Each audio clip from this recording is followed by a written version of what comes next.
Hey everybody, how's it going? Welcome back along to the Chronicles of a Gooner, the Arsenal podcast. Hope you're all good, hope you're all well. We are back after a few days off to recharge. It was much needed, and what better way to return than with a mailbag episode. An episode built solely around the questions that you guys have been sending in throughout the duration of the week so far. We'll also take a few from the chat box as well if we've got time. Really looking forward to this episode. It's been a little while, as I say, and I'm delighted to be back. If I could quickly remind you before we dive into some of those fantastic questions that have been coming my way. If you're watching us on YouTube, make sure you leave a like on the video. Make sure you're subscribed to the channel if you are new. And if you're listening on an audio platform, well, then leave us a review because that really does help. It's been an amazing time for the podcast. We made it up into the top 25 football podcasts just last week, which was phenomenal, unthinkable when we set out to begin this podcast. So I'm chuffed, I'm delighted, but I have you guys, of course, to thank for that, for your consistent and constant support of the program. So thank you all so much. Hope you're all good, as I said. Hope you're all well. Without further ado, then let's dive into some of those questions, because I tell you what, there's one, it's in the title, and it's divided opinion already, and it concerns Mesut Özil, who, of course, yesterday announced his retirement from the sport. He is no longer going to be playing football at a professional level. What I'll do, actually, is I'll just quickly read out to you guys what Mesut Özil put out publicly. He put out a statement. Hold on a second. Where is it? Here we go. Of course, former World Cup winner, former Arsenal man, but of course, left the club somewhat in disgrace, moved on, went to Turkey. Hasn't worked out for him in Turkey either. And just yesterday, Mesut Özil put out this message. After thoughtful consideration, I'm announcing my immediate retirement from professional football. I've had the privilege to be a professional footballer for almost 17 years, and I feel incredibly thankful for the opportunity. But in recent weeks and months, having also suffered some injuries, it's become more and more clear that it's time to leave the big stage of football. It's been an amazing journey filled with unforgettable moments and emotions. I want to thank my clubs, Schalke, Werder Bremen, Real Madrid, Arsenal, Fenerbahce, Başakşehir, and the coaches who supported me, plus teammates and friends. He goes on to thank his family, and he says he's looking forward to everything that's in front of him with his beautiful wife and his two beautiful daughters, but you can be sure that you will hear from him from time to time on the social media channels. Boyce88 in the chat says, yeah, he'll be playing professional Fortnite. Do you know what? I wouldn't be surprised. We all know that Mesut Ozil's got a passion for gaming. You know, we used to complain about that as Arsenal fans, didn't we? Particularly when he was unavailable in important games. He would often be sort of seen on social media to be posting about his, progress on one particular game, Fortnite, as you've mentioned. And it did used to get under people's skin. Look, I mean, I think one thing we can all agree on is that at his best, in his pomp, Mesut Özil was an unbelievable footballer. I will have nothing else said. I don't think that we got the best out of him at Arsenal. I think his best days were prior to joining Arsenal. But there were moments in the red and white of Arsenal where we looked at him and we thought, wow, what a player, how lucky we are to have him. I remember when we signed him, the buzz around that deal was huge. It was absolutely huge because we had gone out and signed one of the world's best players at the time. He wanted to join Arsenal. We managed to get the deal done.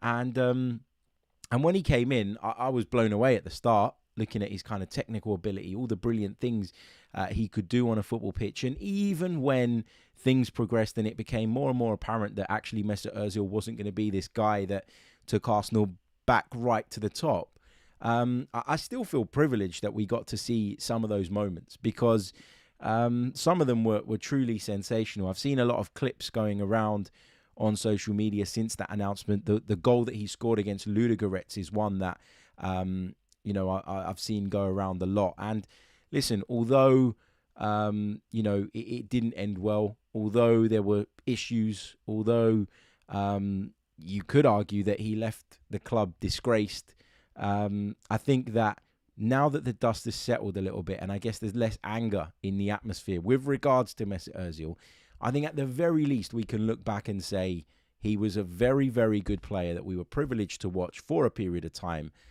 Was he an Arsenal legend, though? The reason I asked that, and the reason I've put that in the title, is because that was one of the questions that has been sent over to me. It came over from Tony via email, and I wanted to get into this one. And I guess this is a little bit of a debate around not just Mesut Özil, but what warrants being labelled a club legend. What is it that you need to do to be considered a club legend? What kind of legacy do you need to leave? And did what happened at the end of Mesut Ozil's Arsenal tenure make it impossible for him to be remembered as a legend, regardless of how good he was on the pitch? Let's see what you guys are saying in the chat. We'll start off with the poll, because we've got a poll running in the chat, and we'll leave it running throughout the duration of this live show. At the moment, 82% of you say no, Mesut Özil is not an Arsenal legend. I can understand why people feel that way. Let me know your thoughts in the live chat, and we'll read out some of the comments as well. I'll give you guys my thoughts in just a moment, but let's try and gauge the mood in the chat box as well. Daniel says, absolutely not. He's nowhere near a legend. Junior Gunner says, the amount of sickies he pulled and away days he ghosted, it's an absolute no. He then goes on to say, the amount of respect Mesut gets for ending our trophy drought when he did next to nothing in the semi-finals and finals of the FA Cup compared to Giroud, Rambo and Sanchez, it baffles me. He had his moments. Paul Nell rates Aaron Ramsey more than Mesut Özil. I don't know if he means in terms of ability or in terms of his contribution to Arsenal. Maybe we can clear that up.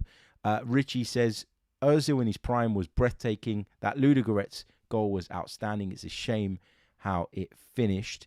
What else have we got? Dial Square says, Harry, you know my feelings on this guy. I don't think anyone can name his top 5 match-winning games for Arsenal. Just that goal versus ludicrous. Not ludicrous, ludicrous. The most disappointing, and he puts in quotation marks, great player of all time. Steve says, sorry, not a legend for me. What did we get out of him? 3 decent seasons? Nowhere near long enough, in my opinion. A shame, because he was a really fantastic talent. BX Gunner goes on to say, Özil, the spineless, gossiping wonder. And Fujian, sorry if I've butchered that, says, nowhere near a legend of the club, maybe of the game. Okay, let's tackle this then. Let me get into it with, or let me share with you guys my thoughts and views on this. I think this is dependent on what you class as a club legend. And I think the problem we have when we're trying to come to some sort of conclusion here, or a blanket conclusion, one on which we can all agree, is that different people have different criterias for what makes or constitutes being labelled a club legend. So for me, I think about what they achieved. I think about their ability, how good were they? And I think about how they made me feel at the time as an Arsenal fan. But the truth is that not every single one of the players that you would definitely consider as a legend ticks every single one of those boxes. They might tick 2, they might tick 3, they might tick 4 in some cases. But I'll give you a prime example, right? I would say that somebody like Gilberto Silva is a club legend because of what the team went on to achieve with him. I would say that somebody like Ray Parlour could be considered a club legend. Did Ray Parlour or Gilberto Silva have anywhere near the ability and talent that Mesut Özil did? And the answer to that is no. So you find yourself in this situation where you're trying to come up with a list of what constitutes being labelled as a legend, but the same isn't applicable for everyone. And the reason for that is because a lot of your opinion on this will be driven and will be built upon how that player made you feel. And the problem is with Mesut Özil that no matter how talented he was and no matter how many great moments he produced, I remember a number of games sort of coming away from them thinking, wow, this guy is just phenomenal. You know, this guy is just unbelievable. But the problem was everything went south towards the end. You know, it was very clear towards the end that Mesut Özil didn't necessarily want to be here and had no interest in football anymore. Not at Arsenal anyway. There were other things at play. There were other problems ongoing. There were other disputes, some with the club, some with the management at the time as well. Mikel Arteta, who admired Mesut Özil as a football player and spoke about how much he likes him and all of those things. Great. But the problem is that he just didn't get the right attitude from him. And in a lot of ways, Mikel Arteta, you could argue, used Mesut Özil as an example, as a bit of a scapegoat.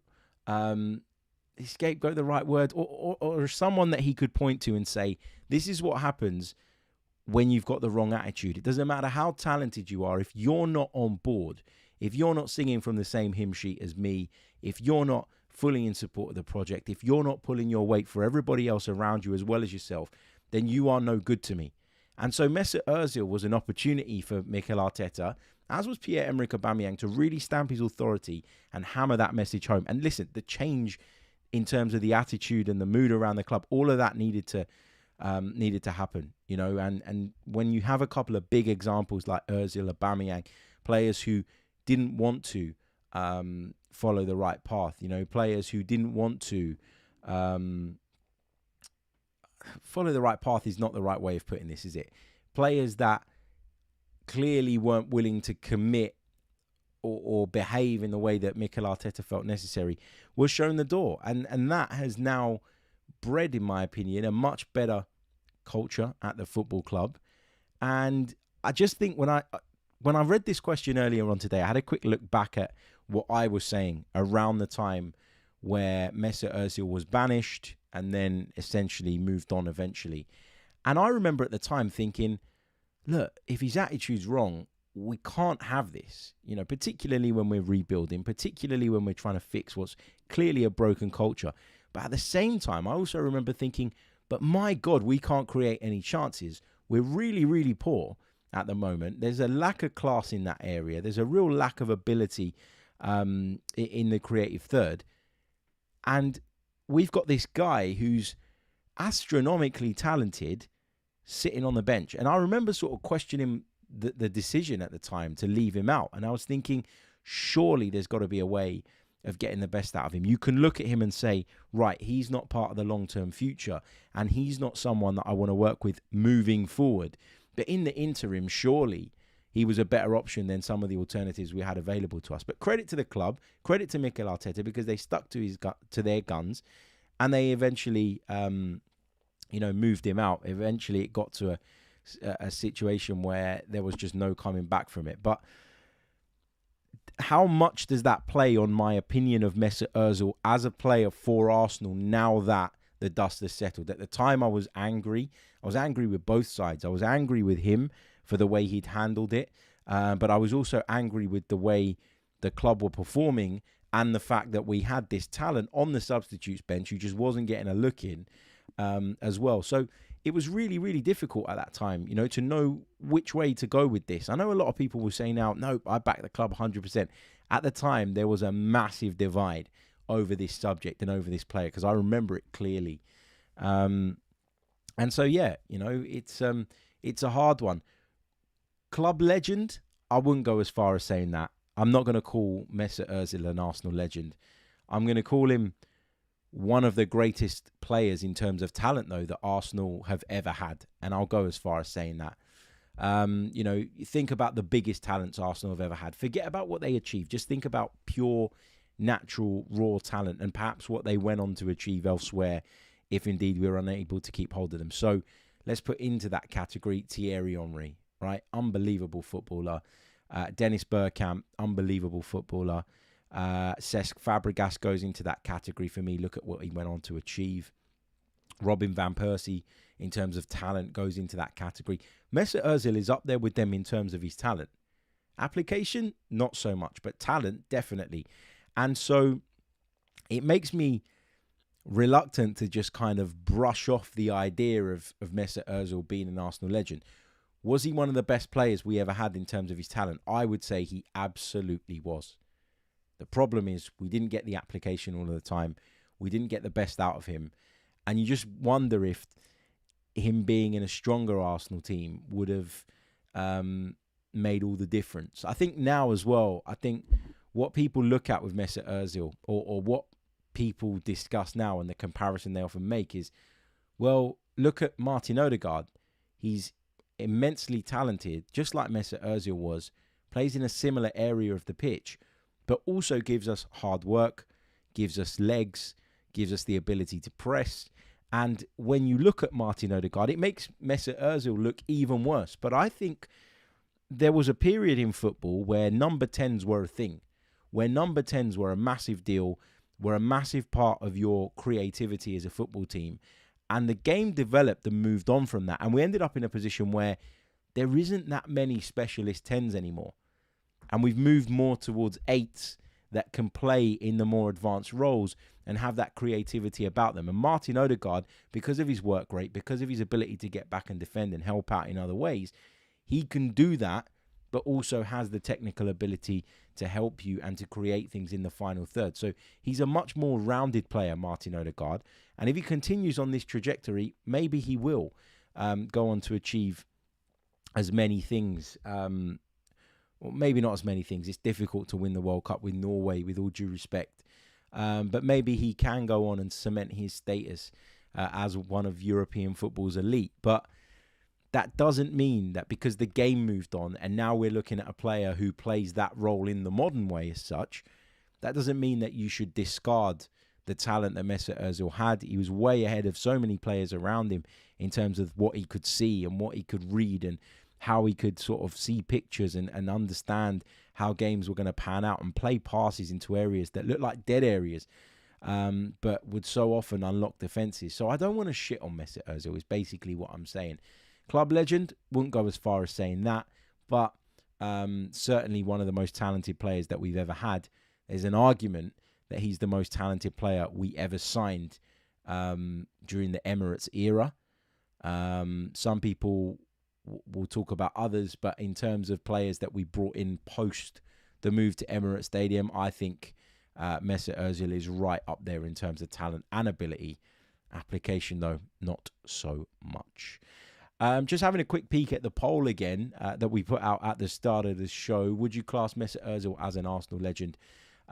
It's slightly creeping up on the yes column because at the beginning we had 80+% of you saying no.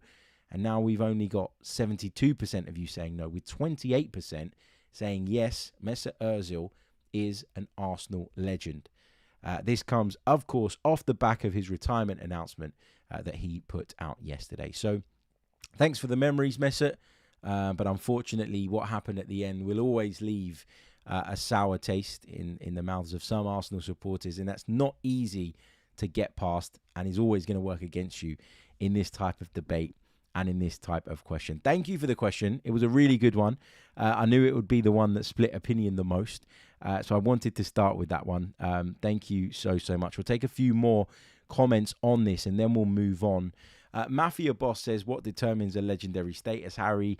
I mentioned a few things. So achievements, ability, I think connection with the fans. I think if you've got a really strong connection with the fans, it's easier to be thought of as a legend, or it's more likely that you're going to be thought of as a legend because people will associate you and your impact with how you made them feel. And I think if you make fans feel special, then, you know, you're halfway there. So there's a few boxes that I think you need to tick. So achievements, the way you make the fans feel, the connection with the fans, your talent, and I guess what you achieved as a team during that period of time. Because if it's a golden period, then people will always remember you. We've had some really talented players in some barren periods, and unfortunately, they've not got the credit they deserved because of that, right? I mean, it's a classic case. Look at Harry Kane, right? To use an example from that lot down the swamp. Harry Kane is probably Spurs' greatest ever footballer. But I guarantee you that if you speak to an older generation of Spurs fans, they will talk to you about players that maybe weren't as talented as Harry Kane, but won things with the football club and therefore elevated their status because they were at the club at a point where the club were delivering and where the club were performing. I know there's not many examples of that when Spurs is the example, but you know what I'm trying to say. Often you associate club success with individual players.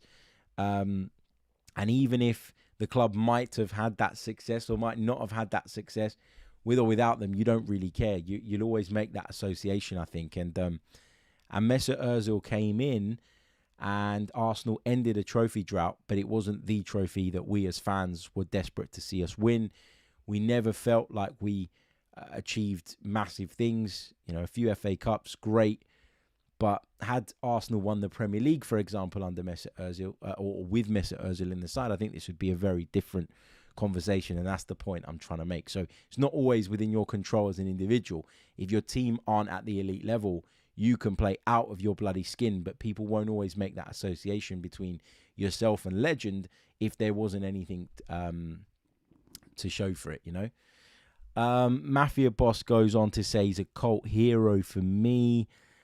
Richie references the quotes that he made about the Chinese. I think that certainly caused an issue between him and Arsenal because yeah, you know, Arsenal were obviously unhappy about that. I don't even think that what Mesut Özil said was wrong, to be honest with you, based on what has come to light, I guess, since then. But Arsenal, I think, felt like that they couldn't allow that to go because of the impact it could have on their relationships with certain countries, etc., etc. But whatever the right or wrong is there, which I don't want to get into, whatever the right or wrong is, I don't think the club took kindly to that, and I think that was a big part of the breakdown in relationship between Arsenal and Mesut Özil as well. William says, do you think that in 5 or 10 years the fan base will remember him more positively? I think like guys like Santi and Ramsey divided opinion when they were playing, but now people remember them very positively. For the record, I was never divided on Santi. I think Santi Cazorla was unbelievable, a fantastic player. Really, really enjoyed watching him. I thought he was unbelievable. Aaron Ramsey, yeah, at times I looked at him and thought, you're absolutely brilliant and you're fantastic. And there were times where I thought,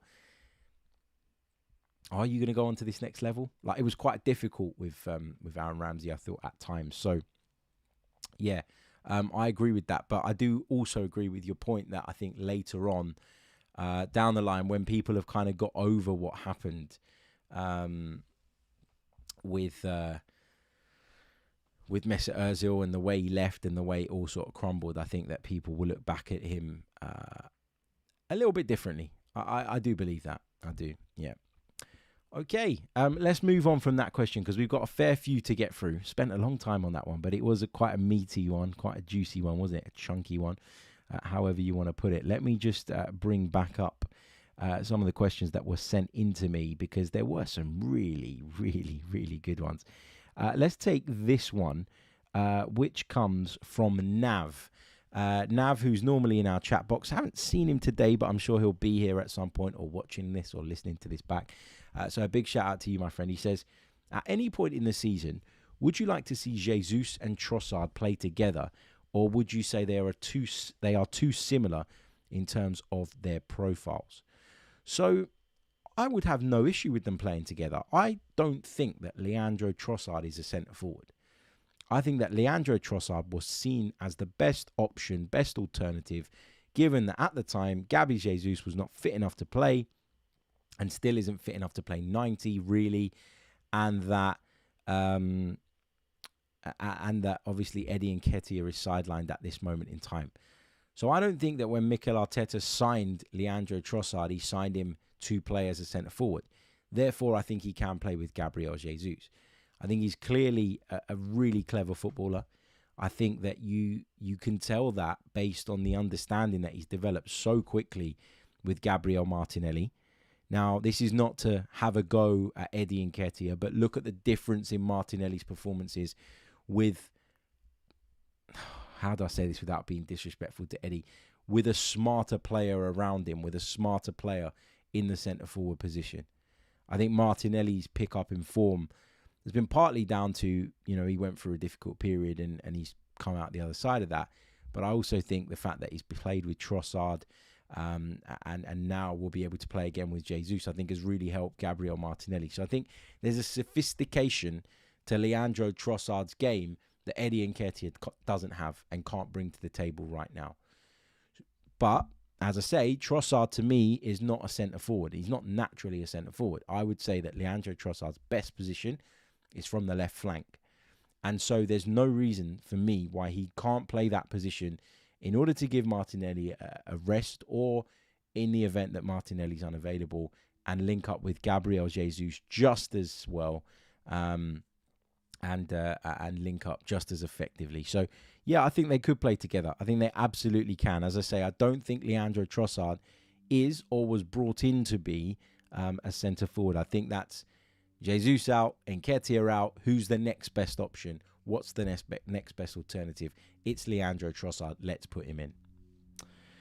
Let's take this one from Matt. Really, really good question. He says, hey, Harry, question. I love Balogun and don't doubt his quality, but is he the right fit for a possession-based side? Seems like he thrives playing counter-attacking football. I want us to keep him and give him a chance, but wondered your thoughts. Okay, so in advance of this podcast, I sat down and I went through all of Folarin Balogun's goals that he has scored so far this season out in France. He's having a wonderful, wonderful campaign. Needed to play regularly, has been given the opportunity to go out on loan. He's joined Ligue 1, he's joined Stade Reims in France, and he has scored 17 goals in 27 league appearances, and he's got 1 goal in the Coupe de France as well. So really, really good season for Folarin Balogun, right? There's no question about that. He's been in the starting 11 for them 86% of the time in the league. He's played 85% of the minutes, and he has participated one way or the other, whether that's been a goal or an assist, in 53% of their goals this season. He is having a blinding campaign. Fantastic. One of the things you always have to take into consideration, though, is that the Premier League is much more difficult than Ligue 1. And that's not being disrespectful to that league. I hate when people just write off leagues and say, well, you know what, he's done it there, but it doesn't matter because that league's rubbish and that doesn't carry over. When you're a goal scorer, I think it's a bit different. I think for goal scorers, you need to get into the habit and you need to be full of confidence. And what better way to build your confidence than to go somewhere where maybe the standard is a little bit lower, but isn't bad by any stretch of the imagination. Build up your confidence, build up your belief in yourself, and brush up on your skills and brush up in the areas in which you need to improve. Folarin Balogun's gone out there and he's done that, right? And his attitude looks phenomenal. Some of the comments he's been making recently about what happens in the future, about coming back to Arsenal, etc., about him looking forward to having a chat with Mikel Arteta in the summer. That's the kind of stuff that as a fan, backing him, supporting him, you want to read, you want to hear. So yeah, look, I've been really impressed by what I've seen of him so far this season. I've been really impressed by the work he's done, and I do believe that he has a future at Arsenal Football Club. With regards to what you said about him seeming like he's someone who thrives on the counter-attack and thrives on the break and loves to run in behind, I think when you look at a lot of his goals, I can understand why you've come to that conclusion. What I would say is there's a lot of different types of goals, and that's what really, really encouraged me watching them back today. You know, there's some where he runs in behind and he almost finishes sort of Thierry Henry-like, coming in from the left, slightly left centre position, opening up his body with his right foot and steering into the far corner. He scored plenty of penalty kicks as well, a variety of penalty kicks. Some he's put in the bottom corners, some he's smashed down the middle, one he put in the top corner. Again, variety. That's what you want to see. A top goal scorer brings variety in terms of their finishes and in terms of how they take opportunities. Some wonderful finishes from balls coming over his shoulder and then first time volleys in towards goal. But perhaps for me, where I get or where I took the most encouragement was none of those things, because getting in behind is something that strikers love. If they've got the mobility and the pace to get into those areas, then of course you get in behind, you're in, and it's a much easier opportunity. But where I think a striker really needs to use their brain and really needs to be alert and trust their instincts is when they are facing a low block and balls come into the penalty area and it's a crowded penalty area. And what Folarin Balogun seems to have, based on what I've seen, is this incredible composure in those types of situations. This composure that allows him or kind of makes him basically sometimes just look at the situation and think, hold on a minute, I'm not going to snatch at this.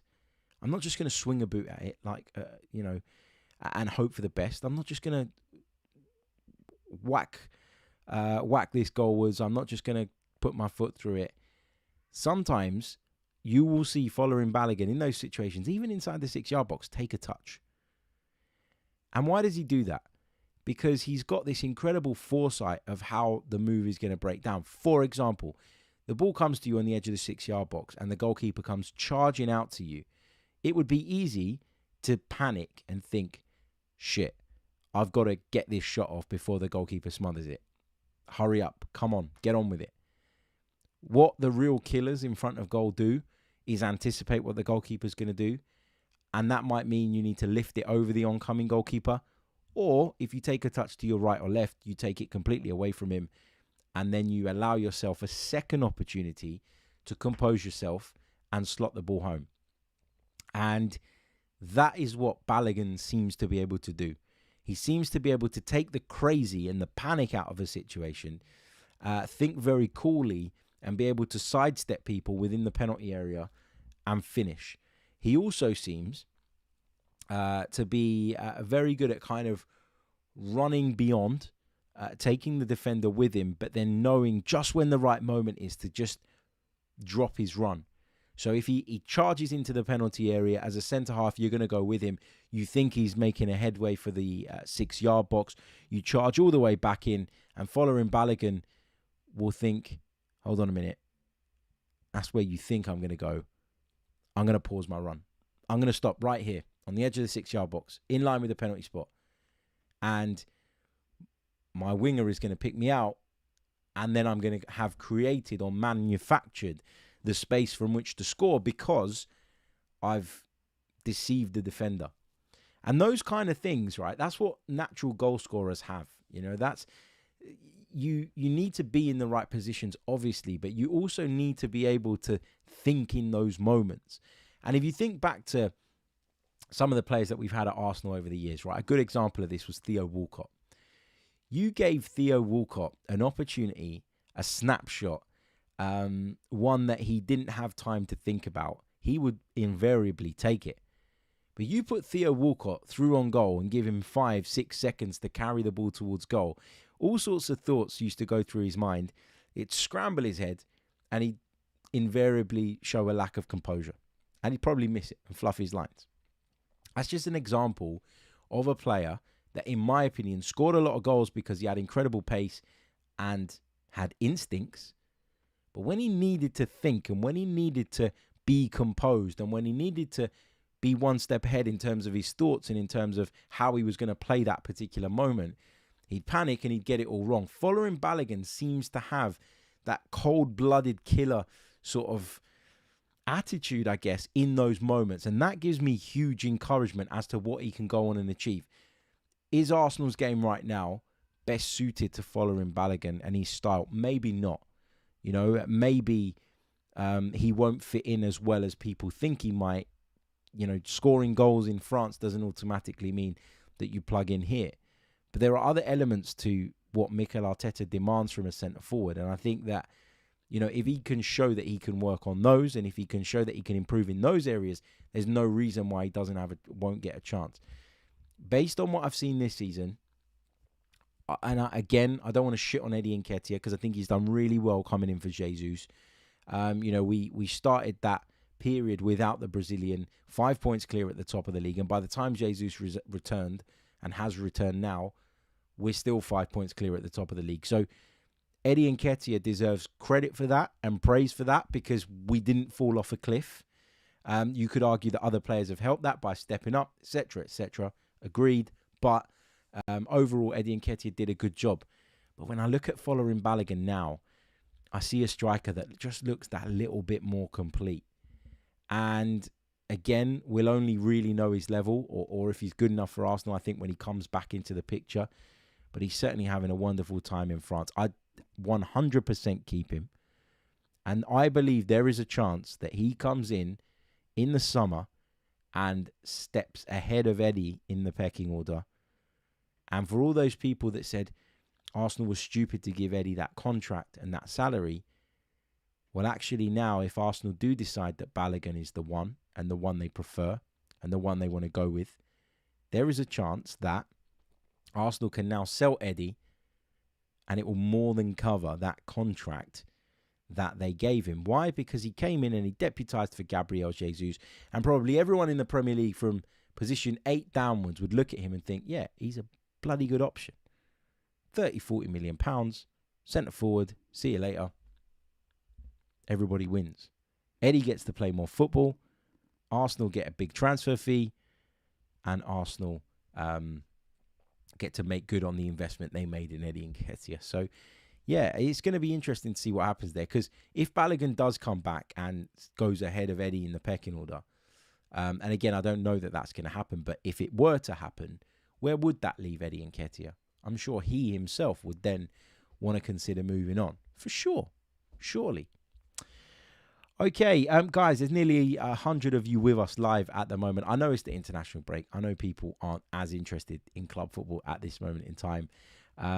But yeah, we are back. We did want to bring you a couple of episodes for the rest of this week. So we'll be doing this one. We'll be also looking ahead to the remainder of the season, trying to predict how it's going to go.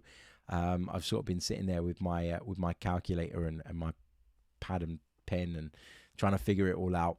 So we'll be doing a show on that as well in the coming days. This is the Mailbag show if you're just joining us. So we are focused solely on your questions, the questions that you've been submitting throughout the week, and we will take some from the chat as well towards the end. So far, we've talked Mesut Özil, we've talked Folarin Balogun, we've got plenty more to get through, but if I could just ask you to leave a like on the video if you haven't done so already, it would really, really help me. And if you're new to the channel, then please do subscribe as well. So yeah, like, subscribe, you know the drill by now. If you're interested in accessing more Chronicles of a Gooner content, post-match player ratings from all our Premier League games are released on the Another Slice platform. For those of you that don't know it, it's basically Patreon, but a different platform, one that allows the creator a lot more freedom and gives us the opportunity to monetize the podcast for reinvestment, but also we are donating to the Great Ormond Street Children's Hospital from the membership pot as well. So it helps us in our quest to support them as well. But yeah, thank you. Like, subscribe. You know the drill by now. Right, let's continue on. Let's have a quick pit stop in the live chat box. Afsar says Balogun is better than Eddie, in my opinion. Fujian72 says I'll be very disappointed if we let him leave in the summer. Just quickly on that, when I was talking about the possibility of selling Eddie Nketiah and making some serious dough, which is obviously something that will appeal to a football club if a player doesn't want to be there or they don't think he's a major part of their plans. Equally, right, we are in a position now where we can do whatever we want with Balogun as well, because there will be clubs looking at this guy thinking, wow, he's a 30, 40 million pound striker. And so if the decision was taken, and I'm not saying I agree with it, but if it was taken that actually, you know what, Balogun, good player, had a great season in France last time out, has come back pre-season, not really feeling it, you could sell him for big money as well. So whatever happens, Arsenal win here. It's been a really good piece of business, sending him out on loan, allowing him to gain experience, allowing him to showcase what he can do. And when it goes successfully, you put yourself in a really strong position moving forward. Khalid says, think Eddie is an all-round better player. Never rated him before, but he's improved significantly and think he suits our style more than Balogun right now. Sko says, I want to see Balogun incorporated into the squad for at least this season. Then after, if either him or Eddie has to leave, so be it. Don't see why we can't use both, because we have CL, the Premier League and the Cups. Plus, of course, there will be injuries. Agreed. What else have we got? Dial Square says, Balogun, as you say, is a natural. But what has impressed me more is how grown up he seems in his interviews. not an awkward kid anymore. Yeah. I mean, the other thing as well, right? Like, some people just are not natural or don't feel natural talking to people in interviews and in front of a camera. And that is something that you develop over time. You know, it's not something that you just bang, I'm all of a sudden going to come across great in every interview I do. No, you need to develop that, you know, as you build confidence, as you become more comfortable in your own skin, you're much more open and you feel much more confident in those situations. And a lot of the time we look at young players and we go, I don't know about him because he doesn't come across as very sort of switched on or very, you know, or very enthusiastic. But a lot of the time they're just kids, man. And they need time. And yeah, you know, it's a skill. As well as being skilled footballers, they have to become skilled in terms of dealing with the media and all the other things that come along with, of course, the territory and the job. Right, let's move on. Question. Matt Gooner's got 2 questions. It's been cheeky, but we'll do it. There's a couple of you that have gone for 2 questions. I like it. Matt says, right now, what would be your favourite game/moment of the season? Well, this is easy for me. I know we've won at Spurs and I know we've won at Chelsea and I know we beat Manchester United at the last minute or late on in the game. And there's been lots of incredible moments. It's got to be the Bournemouth one. I mean, I remember looking at it that day and thinking, we've cocked this up. You know, we've given Manchester City a route back in against the side that are fighting relegation, that, you know, have got forward 3 or 4 times and managed to score on 2 of those occasions. It was a really, really stressful afternoon that was heading in a really shit direction, basically. And we managed to turn it around. The eruption inside Emirates Stadium is like nothing I've ever experienced in there before. People often reference the goal against Leicester, the year that we thought we might win the league. When they, of course, went on to win it, people reference the Arshavin goal against Barcelona. That was crazy as well. But this was something different because there's so much more at stake. Everybody knows that or will, if indeed Arsenal go on to win the Premier League, everybody will look back on that and say that was the moment. That was the moment where we saved ourselves. That was the moment where we really believed that anything was possible. And people will laugh at us maybe from the outside and say, well, it was only Bournemouth. But for me, that could be so significant in the title race. And going back to what we were talking about earlier, what defines a club legend? I'll tell you what, if Arsenal go on and win the Premier League this season, Reece Nelson will be regarded as a club legend for that one moment. And that's what I mean. It's really difficult to kind of quantify what a legend is exactly or produce any sort of tick list because it's about how people make you and made you feel. And the way Reece Nelson made us feel that day was unbelievable. Unbelievable. So, yeah, that was my moment. He says, secondly, where do you realistically think this team can improve in the summer? Obviously, the squad could get better, but I genuinely struggle to think of realistic players that could make the starting 11 better. So, I think we could do with... listen, I adore him more than most. I've backed him more than most. I've supported him more than most. But I think there are better players than Granit Xhaka out there. So that is one of the areas. But you're going to need to spend big, vast amounts of money if you're going to improve on Granit Xhaka. So that is one of the areas I'd look at. You know, obviously, Zinchenko's doing a wonderful job, has a very specific role, but defensively, I don't think he's fantastic. I don't think that... I think at the moment we're playing without specialist fullbacks.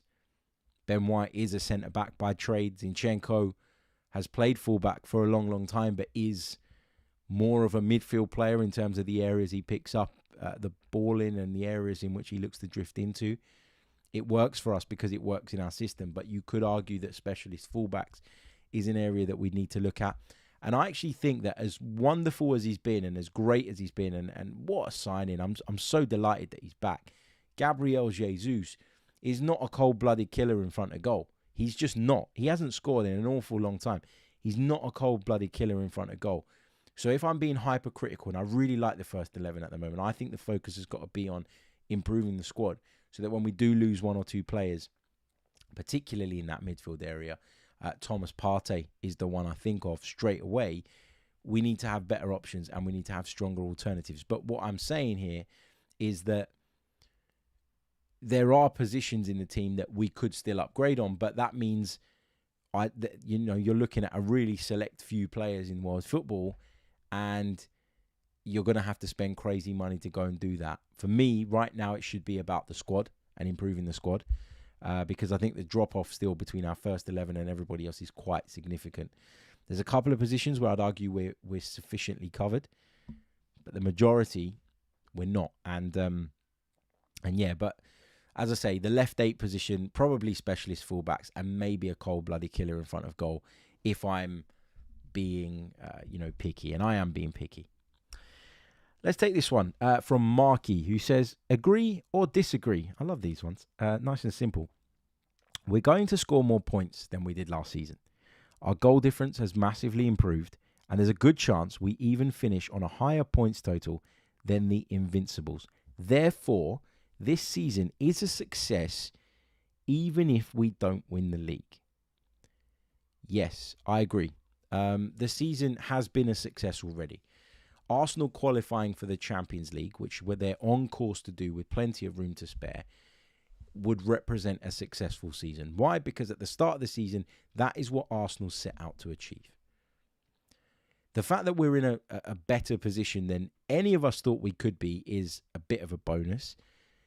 Having said that, if we don't go on to finish the job, of course it'll be really, really disappointing. But we are being chased down by one of the greatest teams this Premier League has ever seen in Manchester City. We have got some incredibly difficult fixtures to come, and we're going to talk about this run-in in a lot more detail in the show that I'm going to bring you guys on Saturday morning. And so for me, it's not a given that we go on and win the Premier League. I know there's a lot of people that look at it now and go, yep, we're going to do it. And if we don't do it, it will be a bottling. It will be a failure. It will be, there will be those meltdowns, right? But that should come from people just being disappointed in the fact that we couldn't get there, rather than people wanting to rip up everything that we've done or discredit the work that's gone on prior. Because the work that Mikel Arteta, Edu, the club, to their credit, have done over the last 18 to 24 months has been phenomenal. To get us into this position has been a success in itself. But of course, there will be that disappointment. And again, it's a bit like what we were saying about Özil. When the dust settles and the emotion sort of gets taken out of it a little bit more, then you look at these things very, very differently. And I think that's going to be the case this season if we miss out on the Premier League. At the time, it will be gut-wrenching and heartbreaking. But I think once the summer comes along and people have had a little bit of a break from football and an opportunity to kind of calm down and gather their thoughts, I think people will look back and go, my God, what a ride. What a season. I agree with that. Mark has got a second question as well, which we'll take, seeing as he got it in a nice, timely fashion. He says, Arsenal were interested in a new right-back with Fresneda a target.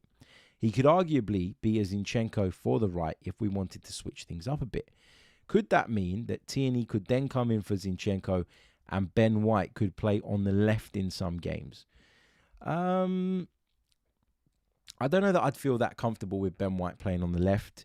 I think it's a hard one, isn't it? Like, Fresneda is a very different type of fullback to what Ben White is at the moment, and he's a very different type of fullback to Tomiyasu. So if Arsenal did go and sign Fresneda, they would be diverting away from the type, in my opinion.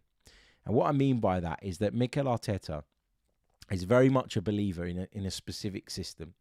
So if I quickly explain what I mean, Mikel Arteta believes that at least one of his fullbacks should be pushed into the midfield and should be able to tuck in closely alongside Thomas Partey to support him as the lone deep-lying midfield player, but also to give us an advantage in midfield when we have possession.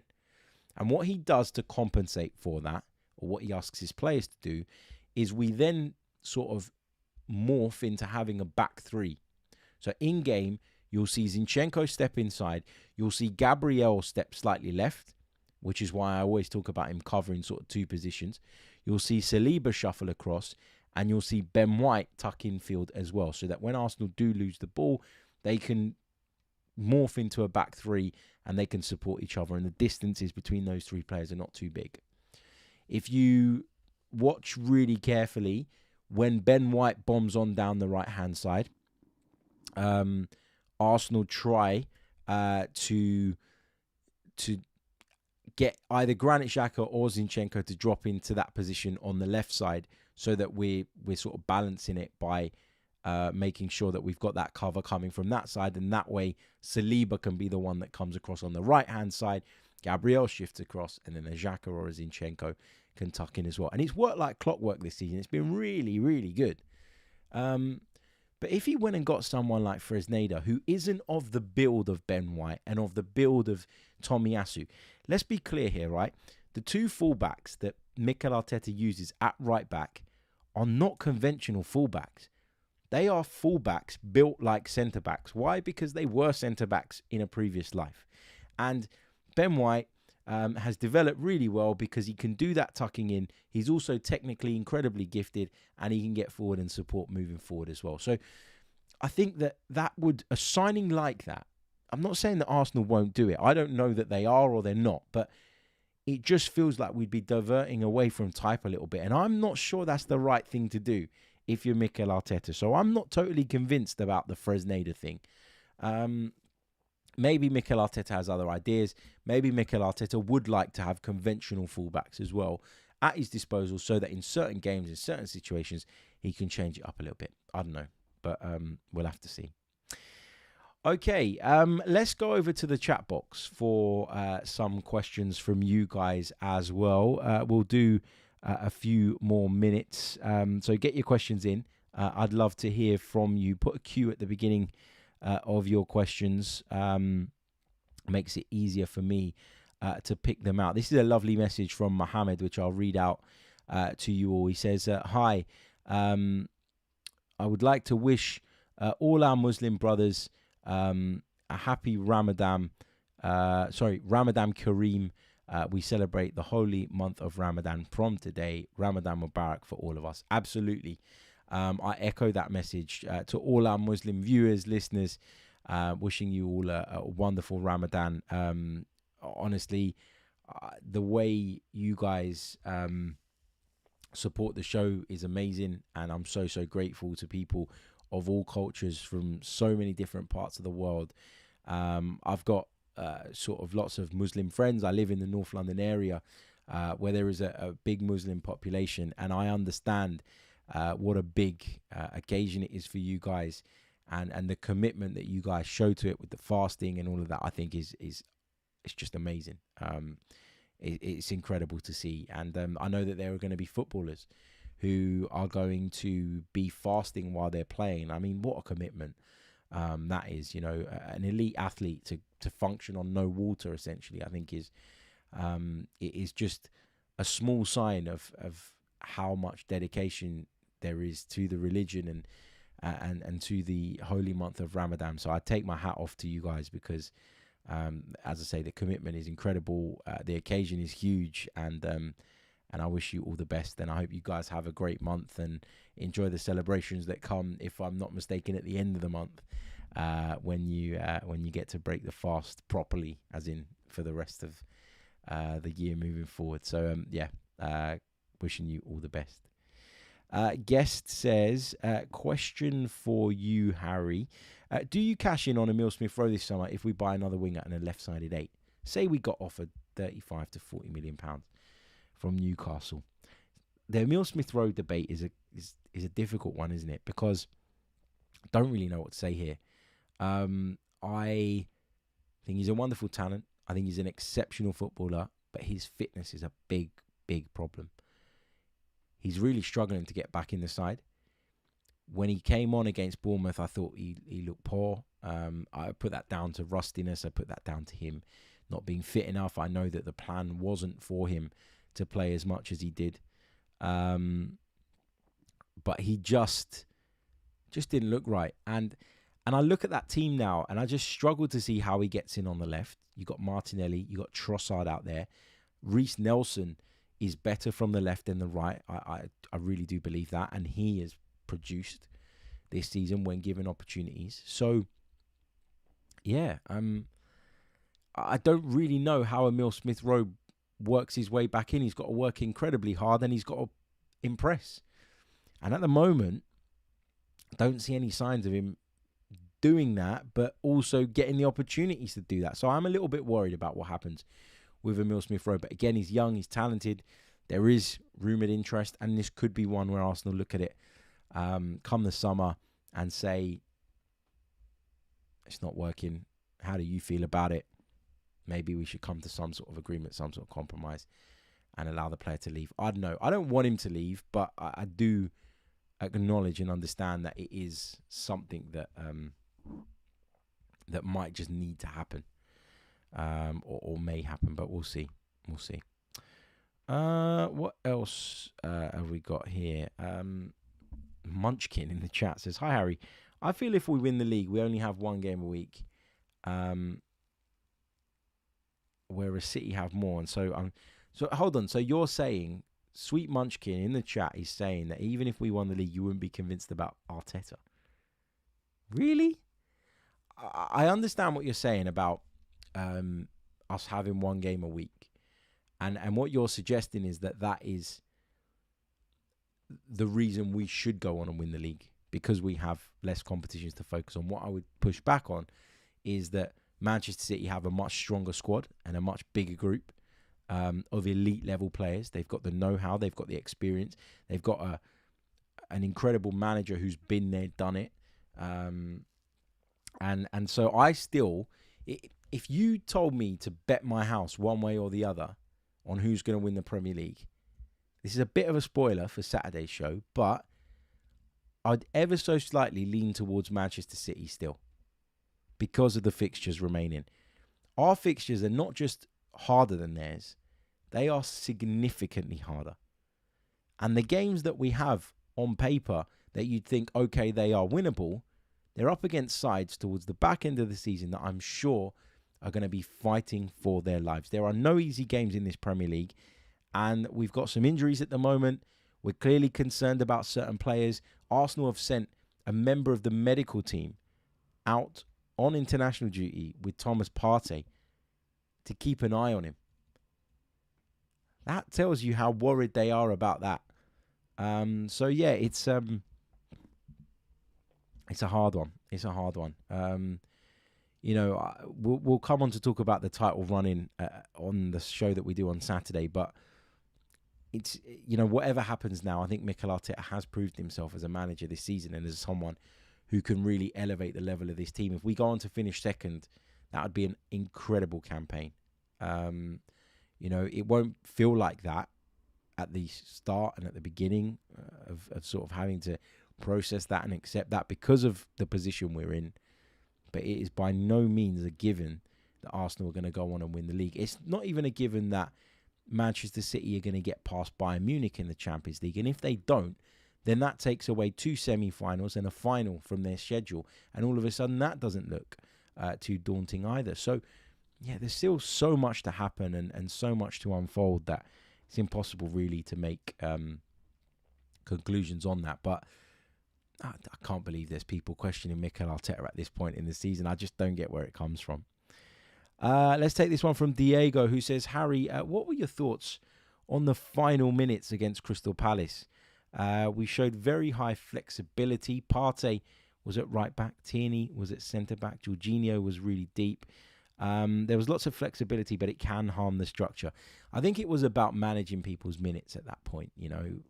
I don't think it was an indication of what we're going to see going forward in terms of some of the positions that those players tucked into. I think what Mikel Arteta wanted to do was give certain players minutes, was remove certain players from the equation, and that's just the way it worked out. The score was what it was. It was comfortable. We were sort of crawling towards the finish line with a lot of room to spare, and I think that was just literally what it was.